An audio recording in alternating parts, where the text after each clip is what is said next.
حق شفا کے ثبوت کے لیے کیا ضروری ہے، آپ نے کون کون سے اقدامات لینے ہیں، آپ کیا کر سکتے ہیں۔ ازرو شریعت 3 مطالبات بہت ہی اہم ہے، ضروری ہے۔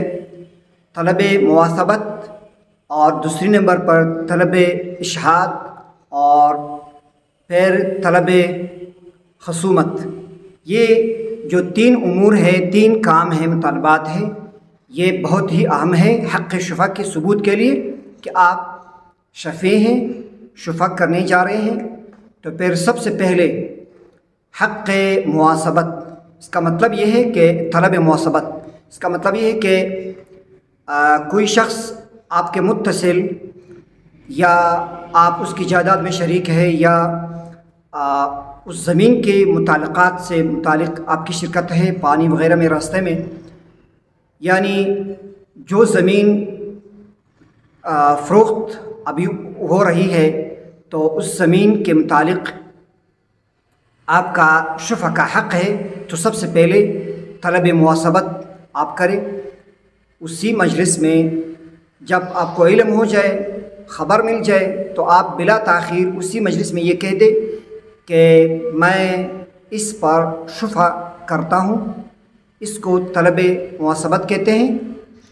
پھر نمبر 2 جو کام آپ نے کرنا ہے، پھر اس کے بعد آپ نے حق یہ شفا کے لیے طلب اشہاد آپ نے کرنا ہے۔ طلب اشہاد کا مطلب ہے کہ آپ نے 2 گواہ اس زمین کے پاس کھڑا کر کے گواہ بنا لو کہ میں اس زمین پر حق شفا کرتا ہوں، یا بائع یا مشتری میں سے کسی ایک کے پاس 2 گواہ لے کر اس پر گواہ بنا لے، اور اس شخص کے سامنے پھر آپ یہ کہہ دیں کہ اس زمین پر میرا حق شفا ہے، شفا کرتا ہوں۔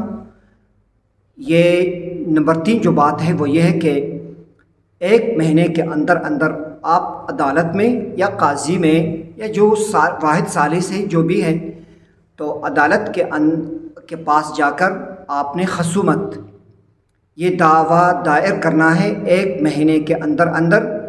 تو یہ جو 3 امور ہے بالترتیب لازمی ہے کہ سب سے پہلے حق مطالبہ، یہ جو طلب مواثبت ہے، اسی مجلس میں یہ دعویٰ کرنا، یہ بات کہہ دینا کہ میں اس پر شفا رکھتا ہوں۔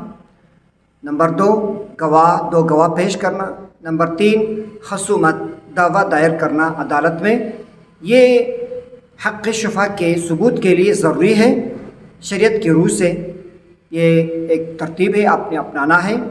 کبھی بھی آپ کے پڑوس میں ایک زمین کی بات ہو رہی ہو اور آپ اس کے شفیع ہیں، تو یہ 3 کام آپ نے بالترتیب ضروری کرنا ہے۔